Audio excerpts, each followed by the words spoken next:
Imagina seres vivos diferentes a todos los que existen en la Tierra. Seres vivos diseñados desde cero. Desde que existe la ingeniería genética, hemos insertado genes a plantas, a animales, a bacterias, con el fin de producir nuevos insumos médicos e industriales. Hoy en día, la ciencia ha dado un paso más allá en eso de crear nuevos organismos. Existe una nueva disciplina llamada la biología sintética. Para hablarnos más de esta fascinante disciplina, se encuentra con nosotros el egresado de la Facultad de Biología de la Universidad Ricardo Palma, Gonzalo Tueros, que actualmente está haciendo un doctorado en la Universidad Técnica de Dinamarca.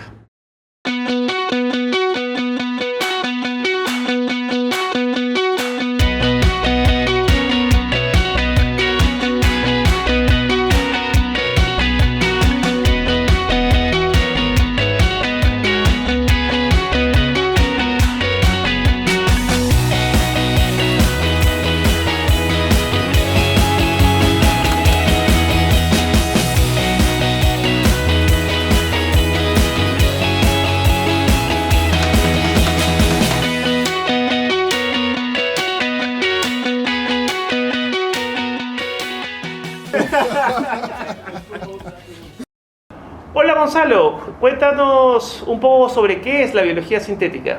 Hola Roberto, gracias por la invitación. Bueno, la biología sintética es un área bastante polémica y diferentes científicos tienen perspectivas distintas acerca de lo que es, ¿no? En mi visión, la biología sintética es un área, a diferencia de muchas, que en vez de mirar los problemas desde arriba, trata de resolverlos desde abajo. ¿A qué me refiero con esto? Que muchas áreas de la ciencia estudian la célula desde una manera superficial y cada vez se van adentrando poco a poco en los mecanismos propios de la célula, ¿no? En cambio, la biología sintética trata de entender al organismo en su totalidad, tratando de hacer funcionar cada mecanismo en conjunto, ¿no? Y bueno, es un área en la que ahorita hay mucha inversión y se está dando bastantes logros innovadores, ¿no? A nivel mundial. ¿Cuáles son las aplicaciones de la biología sintética más cercanas? Bueno, hay muchas aplicaciones dependiendo en las áreas en las que se aplique, ¿no? Por ejemplo, en biomedicina hay bastantes usos de la biología sintética, pero yo me enfoco más en el uso de la biología sintética para fines de biotecnología, más ligados a la producción de moléculas comerciales en bacterias, ¿no? Uh-huh. Entonces, por ejemplo, la biología sintética nos ayuda a entender, en mi caso, cómo es que el organismo funciona y qué parámetros debemos optimizar para lograr una producción más eficaz de las sustancias que queremos producir, ¿no? Uh-huh. ¿Tú qué le dirías justamente a las personas que ven estos aspectos como posiblemente negativos, el tema de modificar organismos? Que primero se informen del tema, ¿no? Porque muchas personas simplemente saltan al escuchar de palabras que no son muy comunes. Uh-huh. Entonces la primera reacción de las personas es decir que es malo, ¿no? Como en el tema de los transgénicos, ¿no es cierto? Muchas personas no saben lo que son los transgénicos, pero sin embargo dicen que son malos, sin haberse informado del tema. En el campo de la biología sintética ocurre mucho eso y yo creo que hay bastante temor por la parte de la gente, ¿no? La gente común que de repente no tiene mucho acercamiento con el argote científico, ¿no? Entonces puede confundir palabras y pensar que son cosas muy malas para ellos. Cuéntanos un poco sobre tu propia investigación en biología sintética. ¿Qué es lo que tú estás haciendo? Bueno, nosotros estamos desarrollando herramientas de biología sintética para poder ser más eficientes a la hora de modificar bacterias para la producción de ciertas moléculas, uh-huh, ¿no? Usamos muchos lo que son biosensores y distintas herramientas que nos pueden ayudar a descubrir o elucidar qué modificaciones harían a una mejor productora, una célula que produce mejor, ¿no? Uh-huh, uh-huh. ¿Cuáles son los organismos que, más utilizas tú para ser modificados para producción de nuevas sustancias? En el instituto en el que estoy estudiando, tenemos 3 organismos, 4 en los que más se están enfocando ahora. Son las células CHO de ovario de hámster chino. Esas son para la producción de péptidos terapéuticos. Después tenemos a las levaduras, creo que está Saccharomyces y Yarovia también, que son para producción de moléculas o lípidos, o muchos de los casos son bulky chemicals, son químicos que se usan para la elaboración de otros químicos, ¿no? Y también está Escherichia coli y también Bacillus, que se están usando bastante en la parte procariota, ¿no? Ok, Gonzalo, entonces, ¿cuáles serían los más recientes avances en cuanto a biología sintética? Bueno, hay muchos avances al momento, ¿no? Hay muchos grupos que se están dedicando de lleno a esto, pero uno de los más saltantes es, por ejemplo, el trabajo que está haciendo Craig Venter con lo del genoma mínimo, o tratar de reducir la cantidad de genes en un genoma para realmente ver cuáles son los genes esenciales que se necesita para la vida, ¿no? Y después trabajar en base en estos genes para de ahí desarrollar organismos más eficientes, ¿no? Que tengan los genes suficientes para la vida, pero aparte genes que nosotros necesitemos para producir cosas, por ejemplo, ¿no? Yo le veo esa aplicabilidad a ese tema. Por otro lado tenemos las bases sintéticas que se están desarrollando, ¿no? Bases sintéticas. Claro, del ADN. Ok. Ahora ya no son solo 4, sino han desarrollado bases sintéticas que no se encuentran en la naturaleza, y esto incrementa el repertorio de aminoácidos que pueden haber, ¿no? O sea, ¿son tRNAs especiales? Bueno, también tienen que desarrollar esos, ¿no? Pero, o sea, ya teniendo 2 bases más, hay diferentes combinaciones en los codones. Entonces, el siguiente paso es desarrollar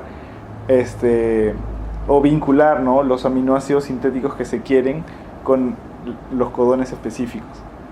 ¿Algún aminoácido de esos sintéticos nuevos del cual hayamos oído hablar o que piensas que se pueda ir a hablar dentro de poco? Bueno, no recuerdo con exactitud los aminoácidos específicos, pero la aplicabilidad es que todos los aminoácidos tienen una estructura diferente, ¿no? Entonces, creando nuevos aminoácidos que de repente tienen otras estructuras y propiedades, tú puedes hacer proteínas que no existen en la actualidad, en la naturaleza, ¿no? Y tratando de usar modelos, por ejemplo, matemáticos y computacionales, tú puedes hacer que de repente tú tienes la estructura molecular de la proteína, y tú sabes que de repente poniéndole un aminoácido sintético que no se sabe, puedes cambiarle la estructura de la proteína y por ende de repente cambiar también la funcionabilidad. Fascinante. Y en el caso, en la investigación propiamente que tú haces, ¿qué sería, digamos, los productos que hacen en la Universidad Tecnológica de Dinamarca, los productos de esta biología sintética? Bueno, hace unos meses hemos publicado un artículo usando biosensores y tratando de producir o optimizar la producción de tiamina en Escherichia coli. La tiamina es una vitamina y o sea, es muy importante para... Claro. Hay un problema de nutrición muy grave por falta de vitamina B, complejo de vitamina B en general, ¿no? Claro, y tiene un valor comercial alto, ¿no? Tiene un valor comercial alto. Entonces, ¿cuál es la fuente natural de tiamina, disculpa? La fuente natural de tiamina, bueno, normalmente es producida por bacterias. Claro. Entonces, en este caso, tratamos de optimizar la producción de tiamina en Escherichia coli usando una librería de mutantes. Entonces lo que usamos es transposones, que son secuencias de ADN que van a saltar por todo el genoma y se van a integrar en lugares totalmente randomizados, al azar. Entonces, después, usando unos biosensores que permiten a la célula crecer en antibióticos, podemos seleccionar de la librería mutantes específicos que tienen mayor producción de tiamina.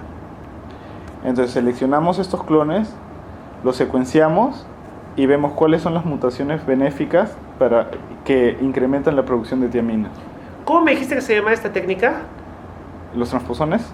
La técnica en sí de trabajar con los transposones para inducir mutantes. No son propiamente mutantes, es ingeniería genética. Transposon mutagenesis. Transposon mutagénesis por transposones. Mutagénesis por transposones. Bastante interesante para este caso, para producir tiamina. ¿Cómo se le llaman a los organismos que producen estas sustancias de interés farmacéutico y interés biotecnológico? Bueno, a estas células se les denomina en inglés cell factories, que son como que fábricas celulares, y básicamente son células que han sido modificadas para la producción de ciertos compuestos, ¿no? Normalmente, ¿de dónde provienen estas células? Bueno, en su mayoría son modelos, ¿no? Celulares, en este caso la Escherichia coli, que es un modelo, y se usa la Escherichia coli o, por ejemplo, Saccharomyces cerevisiae, porque son organismos que han sido estudiados por muchos años, entonces sabe bastante acerca de ellos. Entonces uno los puede modificar con más facilidad que, por ejemplo, otros organismos, ¿no? Ok, ¿cuál sería el impacto que tendría esta tecnología en los próximos años? Bueno, yo creo que el impacto ya se está viendo, ¿no? Cada vez tenemos muchas moléculas que ya no son sintetizadas por la vía química, ¿no? Sino producidas en células, como la insulina en bacterias, por ejemplo, ¿no? Y muchos péptidos terapéuticos en células de ovario de hámster chino. ¿Cómo funciona esta técnica en ovario de hámster chino? Bueno, son células que fueron aisladas de un hámster chino, del ovario, y lo que sucede es que estos péptidos terapéuticos deben tener unas modificaciones de carbohidratos luego de que son sintetizados. Son glicosidados.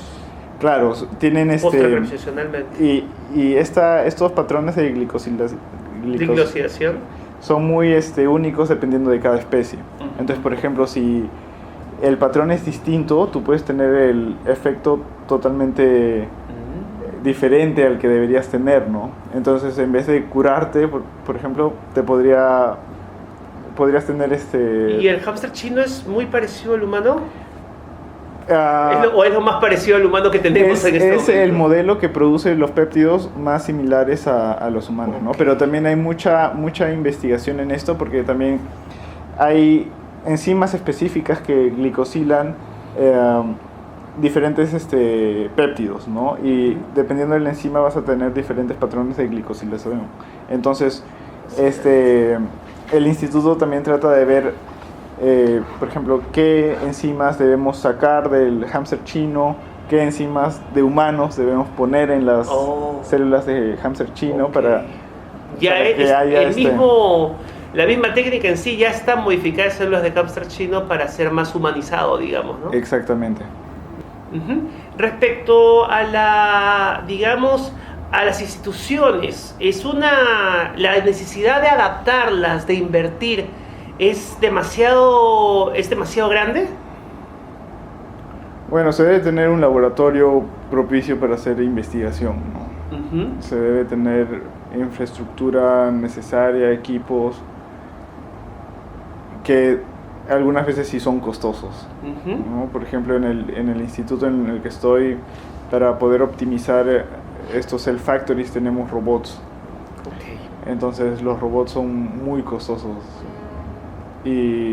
Pero yo creo que para empezar, yo creo que se podría, simplemente se necesita un laboratorio de bioseguridad 1 y listo. Lo que falta un poco acá en el Perú son accesos a secuenciamiento y de repente a síntesis de oligos, ¿no? Que de repente demoran mucho y eso hace que la investigación también demore. Es muy interesante que menciones eso, porque está cada vez más, lamentablemente todavía no en Perú, pero en países cercanos sí ha empezado como un servicio de outsourcing precisamente de eso, y que podría potenciar un poco hacer eso. Entonces hay una necesidad de ese tipo de servicios, definitivamente.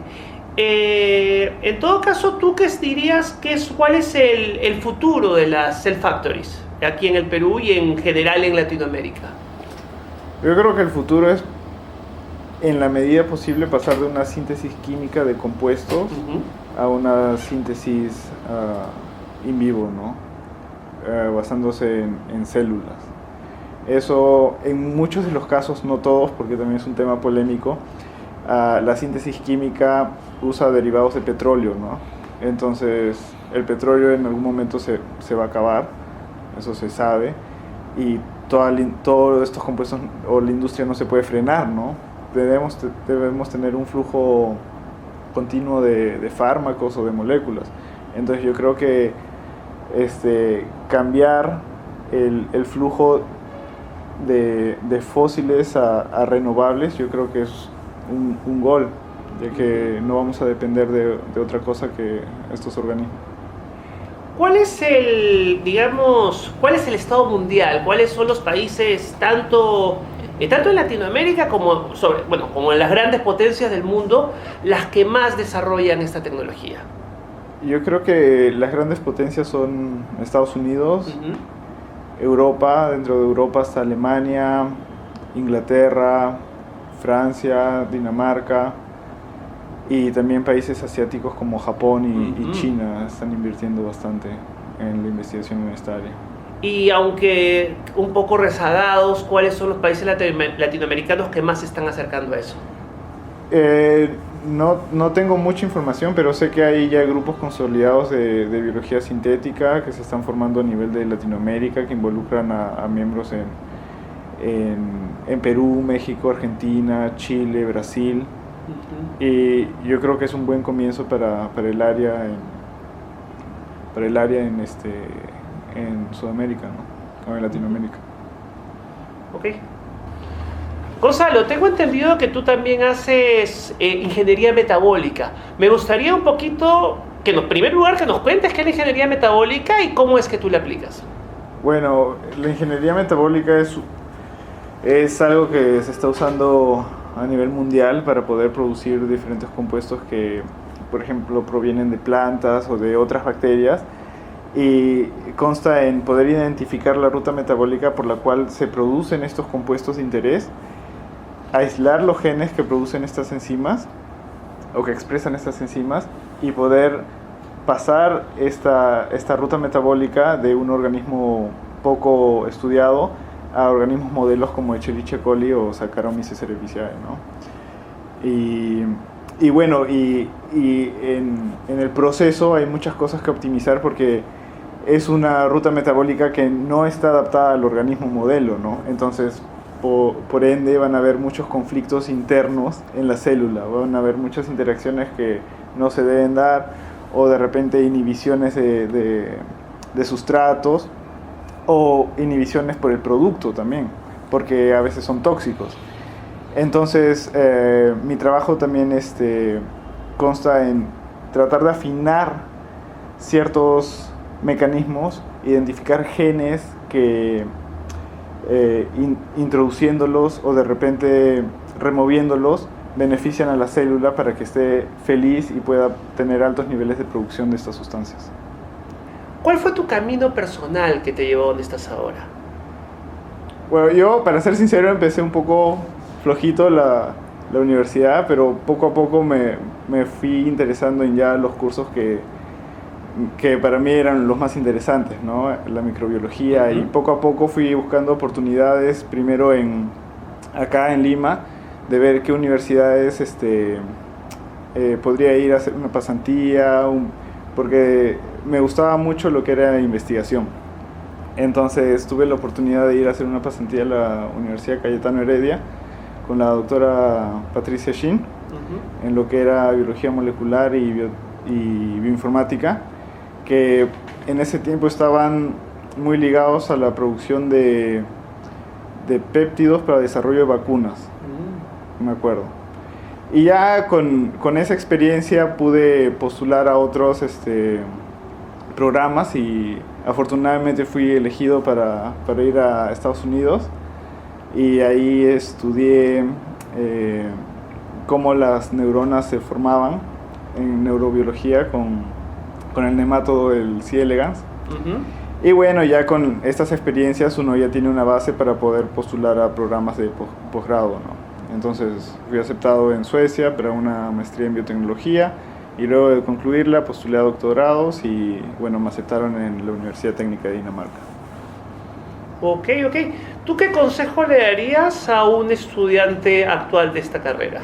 Ah, que no se desespere por todas las áreas que puedan haber en biología, que trate de encontrar su nicho apropiado, que se empape del tema, que lea bastantes papers, que vea lo que más le interesa y que poco a poco vaya buscando las oportunidades que lo puedan ayudar a desarrollarse como profesional, ¿no? Si en el Perú no existen tantas oportunidades para los investigadores, de repente afuera pueda ser más beneficioso, ¿no? Y también que estudien bastante inglés, que es muy importante. Ok, Gonzalo. ¿Y qué le dirías a un joven que está terminando los estudios secundarios, quiere dedicarse a la ciencia? Que es bienvenido, ¿no? Porque la ciencia es maravillosa, es bueno, para el que le gusta es un área que nunca dejas de trabajar. Sueñas con la biología, la ves en todos los lugares y bueno, para mí ha sido uno de mis mayores sueños hechos realidad, porque realmente trabajo en algo que me encanta, ¿no?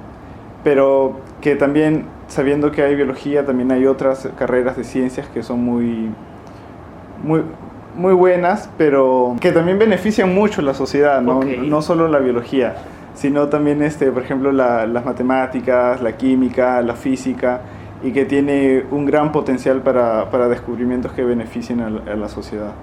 Gonzalo, ¿cómo te ves en 10 años? Bueno, me veo trabajando en investigación porque es lo que me gusta.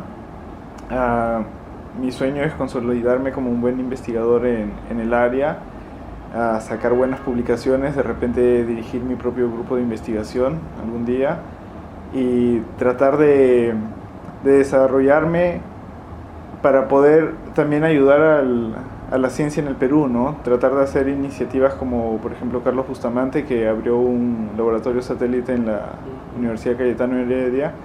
Yo creo que lo mismo se puede hacer con muchos científicos peruanos que ahorita están liderando grupos de investigación y de la misma manera ayudar a que Perú crezca en ciencia, ¿no? Muchas gracias, Gonzalo, por estar con nosotros. Gracias, Roberto.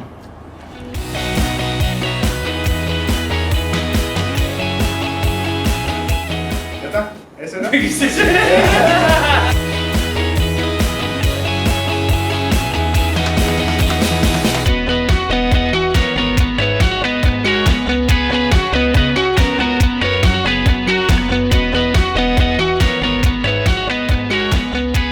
quieres saber más sobre biología sintética y otros tópicos interesantes en ciencias biológicas, suscríbete a nuestro canal.